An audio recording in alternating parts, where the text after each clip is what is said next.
அஸ்ஸலாமு அலைக்கும். எல்லாரும் எப்படி இருக்கீங்க? நல்லா இருக்கீங்களா? என்னடா ஈத் விலாக் போடாம இந்த வீடியோ போடுறாங்கன்னு நினைக்காதீங்க. ஏன்னா நான் ஈத் அன்னைக்கு எந்த ஒரு வீடியோவுமே நான் எடுக்கலைங்க. மனசு சரியில்லாம. ஏன்னா என் மாமியார் அங்கே ஆடு வளர்த்துக்கிட்டு இருந்தாங்க. நாங்க தான் வளர்க்க சொல்லியிருந்தோம். ஏன்னா பக்ரீத்துக்கு தேவைப்படும்னு சொல்லிட்டு அங்கே தான் வளர்க்க சொல்லியிருந்தோம். இங்கே வந்து இட வசதி இல்லை எங்க வீட்டில். அதனால அங்கேயே இருந்துச்சு. கரெக்டா குர்பானி குடுக்குறதுக்கு 1 வாரத்துக்கு முன்னாடி ஆடு வண்டி அடிச்சு இறந்து போச்சுங்க. எங்களுக்கு ரொம்ப மனசு கஷ்டமாயிருச்சு.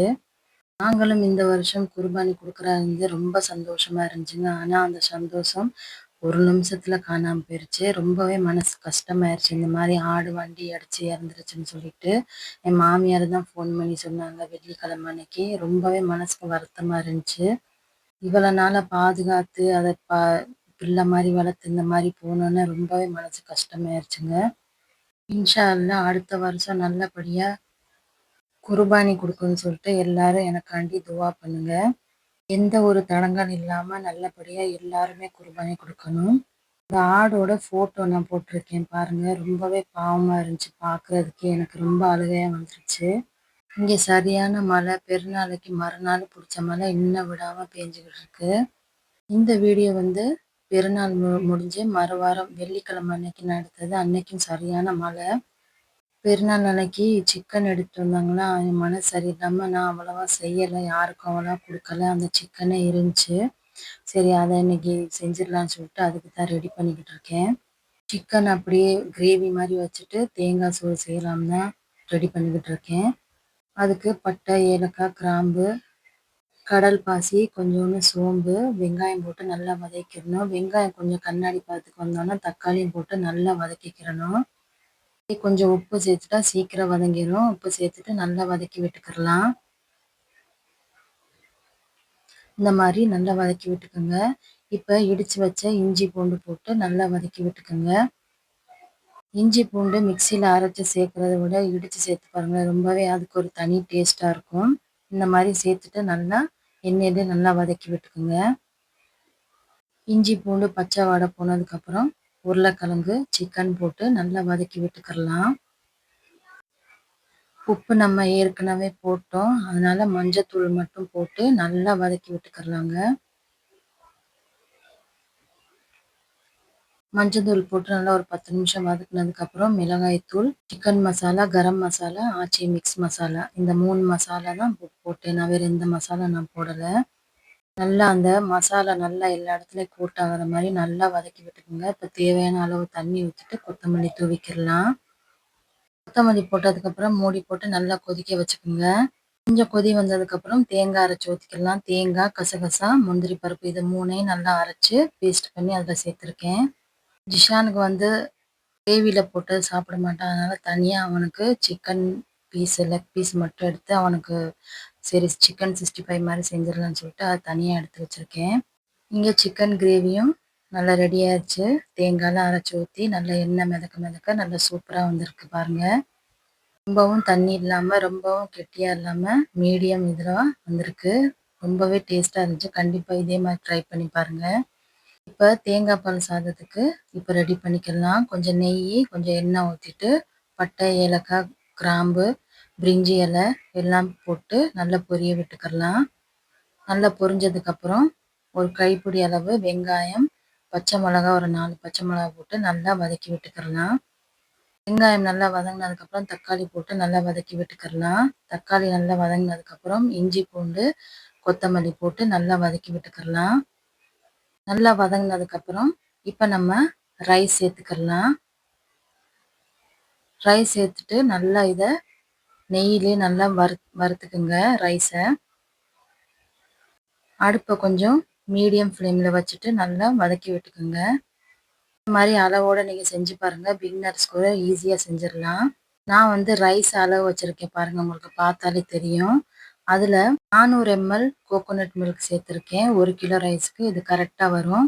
இந்த மாதிரி நீங்கள் செஞ்சு பாருங்களேன். அரிசி அளவு பாருங்கள். இந்த அளவுக்கு நீங்கள் தண்ணி எடுத்துக்கோங்க. எடுத்துட்டு இப்போ ஒரு இது ஊற்றிட்டோமா, மறுபடியும் அதே அரிசி அளவுக்கு நம்ம தண்ணி எடுத்துட்டு 2வது தண்ணியை நம்ம ஊற்றிக்கிடலாம். இந்த மாதிரி செஞ்சு பாருங்களேன். உங்களுக்கு எந்த குழப்பமும் வராது. இல்ல இதுல உங்களுக்கு கன்ஃப்யூஸ் ஆகுதுன்னா, நீங்க 1க்கு 2 ரேஷியோல தண்ணி நீங்க சேர்த்துக்கங்க. நான் எப்பவும் இந்த மாரி தான் செய்வேன். அதனால எனக்கு இது ரொம்ப ஈஸியா இருக்கும். இந்த மெத்தட்ல தான் செய்வேன் நான். இப்ப தேங்காய் பால் ஊத்தியாச்சு. ஊத்திட்டு உப்பு தேவையான அளவு போட்டு இத அப்படியே மூடி வச்சிரலாம்.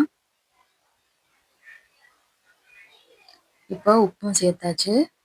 இப்ப நல்லா கலந்து விட்டு இத மூடி வச்சிரலாங்க. கோகோனட் ரைஸ்க்கு எல்லாமே தாளிச்சு விட்டாச்சு. இப்ப மூடி வச்சுக்கலாம். பாருங்க நல்லா கொதி வந்துருச்சு. இப்ப நம்ம அடுப்ப ஃபுல்லாவே கம்மி பண்ணிட்டு, ஒரு 10 நிமிஷம் போல நம்ம தம்ல விட்டுக்கிறலாம். தம்ல விட்டதுக்கப்புறம் பாருங்களேன், சூப்பரா நல்லா உதிரி உதிரியா ரைஸ் கிடைச்சிரும். இதெல்லாம் வெட்டி வச்சிருந்த காய்கறி கழிவு. இத நான் வேஸ்ட் பண்ண மாட்டேன். இது எப்பவுமே பூச்செடிக்கு நான் உரமா சேர்த்துக்கிறவேங்க. இந்த மாரி சேர்த்து வச்சு, அது நல்லா இத்ததுக்கப்புறம், நான் பூச்செடிக்கு உரமா சேர்த்துக்கிருவேன். இந்த மாரி தான் நான் செய்றது. ஏதோ ஒரு அளவுக்கு கொஞ்சம் பூ பூக்கும். காய்கறி செடிலாம் போட்டேங்க, அது ஒண்ணுமே சக்சஸ் ஆகல. எல்லாமே செத்து போச்சு. காய்கறி செடியெல்லாம் கொஞ்சம் கொஞ்சம் பூச்செடி தான் நான் வச்சிருக்கேன். மாடியில அடிச்ச மழைக்கு எல்லாமே பைப்பெல்லாம் கழண்டு விழுந்துருச்சு. இந்த பையன் வந்து எங்க வீட்ல வாடகைக்கு இருக்க அந்த குட்டி பையன். அவங்க அப்பா பெயிண்ட் வேலை பார்ப்பாங்க. அவங்களே பண்ண சொல்லியாச்சு. அதான் பெயிண்ட் வேலை நடந்துகிட்டு இருக்கு மாடியில. வீடு கட்டுறது பெரிய வேலை இல்லைங்க. ஆனா வீடு கட்டி அதை பராமரிக்கிறது தான் ரொம்ப பெரிய வேலை. கொஞ்சம் விட்டா எல்லாமே வீணா போயிடும். அதனால இவங்க இருக்கும் போதே பண்ணிடலான்னு சொல்லிட்டு பண்ண சொல்லியாச்சு. ஏன்னா அவங்க ஊருக்கு கிளம்புறாங்க. அந்த வாடகைக்கு இருக்கிறவங்க. அப்புறம் போனா வரமாட்டாங்கன்னு சொல்லிட்டு அவங்களே பண்ண சொல்லியாச்சு. அன்னைக்கு வெள்ளிக்கிழமை இல்லையா, ஜும்மாவுக்கு போறதுக்கு ரெடி ஆகிட்டு இருக்கான் ஜிஷான். பள்ளியில காசு போடுறதும் குடுத்தாச்சு அவனுக்கு. அவனும் கிளம்பிட்டான். பள்ளிக்கு பக்கத்துல தான், ரொம்ப தூரம் இல்ல. அவன் கிளம்பி போயிட்டான். கேட் அடைக்காம போயிட்டான் பாருங்க. அப்புறம் நான் தான் அடைச்சேன். தொழுதுட்டு வந்ததுக்கப்புறம் லஞ்ச் எல்லாமே ரெடி பண்ணி வச்சாச்சு. அன்னைக்கு தேங்காய் பால் சாதம், chicken gravy, leg piece fry, onion raita இதெல்லாம் தான் இருந்துச்சு. ரொம்ப டேஸ்டா இருந்துச்சுங்க. கண்டிப்பா இதே மாதிரி ட்ரை பண்ணி பாருங்க. எப்பவுமே பிரியாணி சாப்பிட்டு நம்ம போர் அடிச்சோம்ல, இந்த மாதிரி செஞ்சு பாருங்க, நல்லா இருக்கும். அன்னைக்கும் சரியான மழைங்க. மழை விடவே இல்லை. 2 வாரமா மழை பெய்யுது. பாருங்க எவ்வளவு காத்து மழைன்னு சொல்லிட்டு. வெளியிலயும் எங்கேயுமே போக முடியல. அவ்வளோ காத்து மழை. உங்க ஊர்ல மழை பெய்யுதான்னு சொல்லுங்க. இப்ப வெக்கேஷன் முடிய போகுது. ஸ்கூல் ஸ்டார்ட் ஆக போகுது. அப்பயும் இப்படித்தான் மழை அடிக்கும். ஏன்னா மழை சீசன் சுரு ஆயிடுச்சு இல்லையா, அதனால. ஜிஷானுக்கு படுக்கிறதுக்கு கட்டில் இல்லாம இருந்துச்சு. அவன் சோஃபால தான் படுத்துக்கிட்டு இருந்தான். இப்ப கொஞ்சம் பெரிய ஆள் ஆயிட்டானா, பத்தல அவனுக்கு படுக்கிறதுக்கு. அதனால கொஞ்சம் ஒரு மடக்கு கட்டில் மாதிரி வாங்கலாம்னு சொல்லிட்டு வாங்கிட்டு வந்தாங்க. எங்க அண்ணன் கடையில தான் வாங்கிட்டு வந்தாங்க. நல்லா இருந்துச்சு. பிளைவுட் டைப்ல. ஆனா கொஞ்சம் மடக்க வைக்க கொஞ்சம் கஷ்டமா இருக்கு. இருந்தாலும் பரவாயில்லன்னு சொல்லிட்டு வாங்கியாச்சு. அந்த அந்த அளவுக்கு ஒரு மெத்தையும் வாங்கிட்டு வந்தாங்க. ஹால்ல தான் போடுற மாதிரி இருக்கும். ஏன்னா வேற எங்கேயும் இடம் இல்லை. அதனால இங்கேயே போட்டாச்சு. இப்போ வந்து கொஞ்சம் ட்ரை பண்ணி பார்க்குறாங்க எப்படி இருக்குன்னு சொல்லிட்டு. அப்புறம் எடுத்து வச்சுட்டு நைட்டுக்கு தூங்க போக மட்டும் எடுத்து விரிக்கிறாப்புல. அந்த மாதிரி மடக்கு கட்டெலாம் வாங்கிட்டு வந்தாங்க. இது சாயங்காலம் ஆயிடுச்சுங்க. பாருங்க இப்பயும் மழை விடாம மழை வரப்போகுது. இருட்டிக்கிட்டு வருது பாருங்க இங்கேருந்து. வீடியோ உங்களுக்கு பிடிச்ச மாதிரி இருந்துச்சா எப்படின்னு எனக்கு சொல்லுங்க. வீடியோ பிடிச்சா லைக் பண்ணுங்க, ஷேர் பண்ணுங்க, மறக்காம சப்ஸ்கிரைப் பண்ணுங்க. இன்னொரு நாளைக்கு வேற ஒரு வீடியோல பார்க்கலாம். அஸ்ஸலாமு அலைக்கும்.